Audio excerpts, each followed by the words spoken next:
नकवी जी हैं मुस्लिम पसमानदा उत्थान से। नकवी साहब, इस पूरी चर्चा को कैसे देखते हैं आप? उन्होंने एक बात का जिक्र और किया कि जो पसमानदा समाज है या फिर पिछड़े लोग हैं उनको इसका फायदा नहीं पहुंच पा रहा है अभी।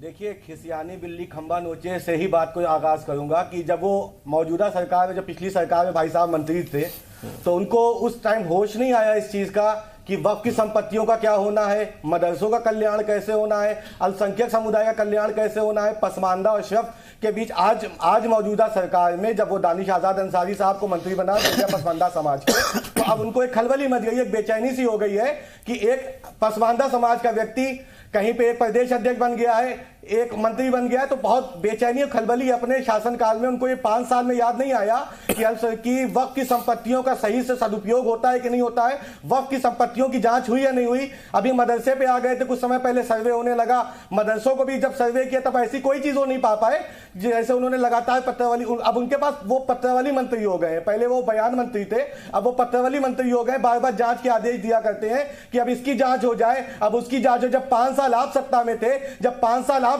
के पास इख्तियार था, तब हुटर बजता था, हाउ हाउ हाउ, भाई साहब चले जाते थे, लोग एप्लीकेशन लेके खड़े रहते थे, भाई साहब को ध्यान नहीं आता था। अब दूसरा मंत्री बन गया, अब एक पसमानदा समाज का व्यक्ति सामने आ गया, एक पसमानदा समाज का व्यक्ति अल्पसंख्यकों के उत्थान की बात कर रहा है, तो अब इनको जांचें करनी है, अब इनको वक्फ संपत्ति में घोटाले दिखने लगे, अब इनको प्रशासक बैठाना, इनको वक्फ बोर्ड के चेयरमैन पे आपत्ति हो रही। जाहिर सी बात है आपत्ति, तभी तो आप कह रहे हैं कि वक्फ संपत्तियों में प्रशासक बैठा दिया। क्यों प्रशासक बैठाना जाए? क्या आपको वक्फ बोर्ड के चेयरमैन पे भरोसा नहीं है? क्या सरकार के द्वारा जो नीतियां चल रही हैं अल्पसंख्यक समुदाय के लिए, मुसलमान समुदाय के लिए, पसमानदा समुदाय के लिए, क्या उसमें अब आपको कहीं छीटाकशी करने का कोई मौका नहीं मिल रहा? तो आपने ये नया एक तुगलकी फरमान दे दिया। पहले आपने कहा मदरसे की जांच करवा दो, वो सर्वे सब हो गए, अब आपने वक्फ संपत्ति के सर्वे की बात की, वो होने लगा। आखिर जब आप 5 साल थे तब आप कहां थे? अब 5 साल के बाद कैसे याद आ गया? ठीक है, बड़ा सवाल कहां पैदा हो रहा है?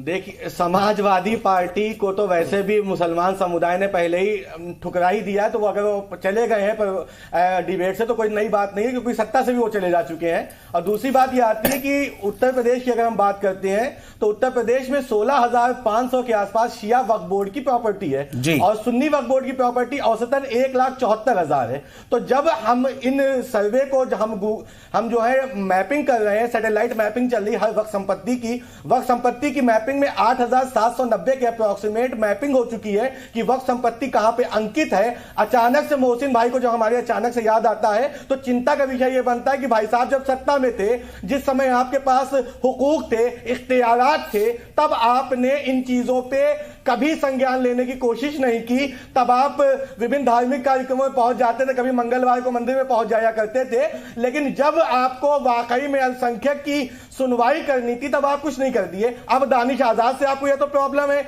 या फिर मौजूदा सरकार की नीतियों से प्रॉब्लम है। जब आप मदरसा बोर्ड के मंत्री थे, जब आपके पास इख्तियारात थे कि आप अल्पसंख्यक मंत्री हैं, आप वक्फ मंत्री थे, आप हज मंत्रालय आपके पास था, अब आपके पास एक महदूद डिपार्टमेंट है उत्तर प्रदेश हज कल्याण समिति, तो उसकी देखरेख का ख्याल करे, उसके सदस्यों को क्या चीजें चाहिए, उसमें जो लोग हज की सेवाएं लेते हैं उस पर ध्यान दे, बनिस्बत इसके शमशियादाद जी भाई जफर नकवी जो बात कह रहे हैं उससे एक बात साफ हो रही है कि यहाँ पर मोहसिन रजा साहब ने 5 साल कुछ काम नहीं किया है।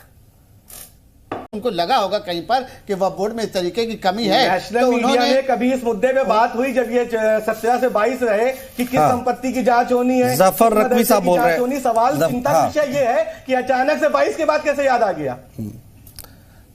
बताइए कि पार्टी ने या सरकार ने इस पर अभी कोई अपना बयान नहीं दिया है और हमारे राज्य मंत्री दानिश आजाद ने पूरी तरीके से इस बयान को खारिज किया है। इससे पहले यही कहा है कि हमको इस चीज की कोई जानकारी नहीं है, चिट्ठी के बारे में अभी तक हमको कोई पता नहीं हो चुके हैं। अब दूसरा और हमको अगर पता लगेगा उसके बाद हम उसके बारे में बयान देंगे कि ये बात सही है या गलत है। उन्होंने सिरे से इस मैटर को खारिज कर दिया है। नकवी साहब शायद कुछ सवाल उठा रहे हैं, बोलिए नकवी साहब। मैं ये कह रहा था कि जिससे पहले भी जब मदरसे की जांच का विषय आया तब भी वो उनकी व्यक्तिगत राय थी। जब मदरसे के सर्वे होने लग गए उसमें कितने मान्यता प्राप्त है कितने गैर मान्यता प्राप्त है। अब उनको यहाँ पे प्रशासक चाहिए ताकि जो लूट खसोट उनके डिपार्टमेंटल तरीके से नहीं हो पाई। आप देखिए जांच हुई तो 8,500 से ज्यादा मदरसे अवैध निकले कि नहीं निकले? अवैध कोई मदरसा नहीं था, गैर मान्यता अवैध कहा जाएगा।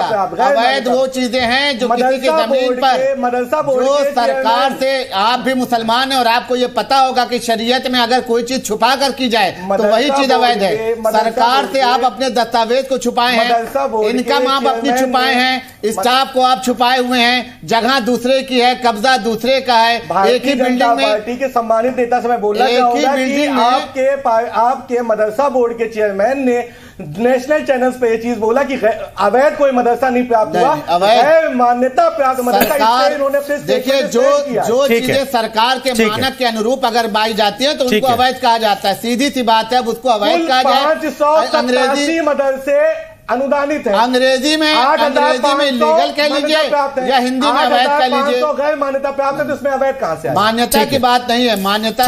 बहुत शुक्रिया आप सभी मेहमानों का हमारे साथ जुड़ने के लिए, तमाम बातचीत करने के लिए, चर्चा करने के लिए। लेकिन मोहसिन रजा जिन्होंने यह पत्र लिखा है उसके बाद से